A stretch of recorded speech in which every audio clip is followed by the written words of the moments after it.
El ensamble del sillón Mahout, vamos a mostrarles cómo viene dentro de la caja. Viene bien empaquetado, todo envuelto, viene separado en dos partes. La primera es el respaldo y la segunda es la base. Viene emplasticado, como les digo, bien selladito para que no haya ninguna rotura del material o golpe que pueda lesionar el sillón.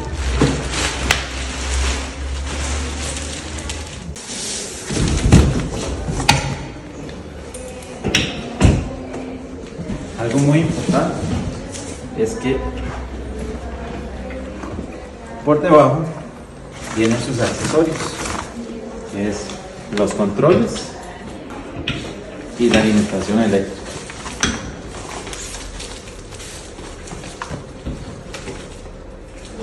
Aquí abrimos el paquete. Vamos a abrir el paquete para que vean lo que viene dentro. Ya saben, como dijo Miguel, deben de levantar el sillón porque debajo viene este sobre que contiene el control y la alimentación eléctrica del Mahout. Listo. Una vez que ya tenemos las dos piezas desmontadas, la forma de colocarlo es muy sencillo. Charlie, si gusta, nos va a indicar. Ok, tenemos dos guías. Dos guías abajo. ¿Los ves? Ajá, una ahí y otra allá. Otra acá. Si no te da, hay que ubicarlo. Ok.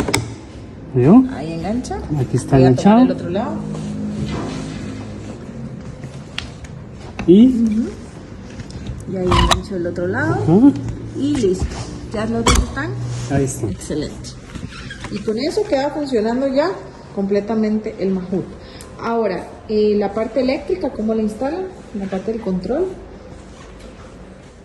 Recordarles que las dos piecitas vienen dentro de esta bolsa, las partes eléctricas.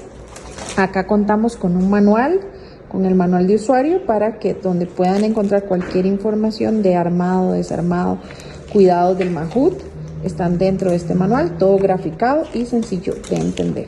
Ahora vamos a demostrarles cómo tanto el cable de control del Mahout se coloca en el mismo equipo de forma muy sencilla. Tenemos el control, don Carlos, ese es el control, muy bien, donde se coloca en ese chuponcito que está debajo y en la parte posterior del Mahout. Se instala simplemente como un chupón de prensa y ahora viene el alimentador de corriente, que es este que tiene don Carlos acá. ¿Y cómo se coloca, don Carlos? Ok, abrimos la pestaña. Metemos y prensamos. Perfecto. Y está listo para conectar a la corriente y listo para funcionar. Los controles se pueden guardar en estas bolsitas que están al lado del Mahout para que siempre estén de forma segura y ya lo conectan a cualquier corriente y ella puede hacer su función.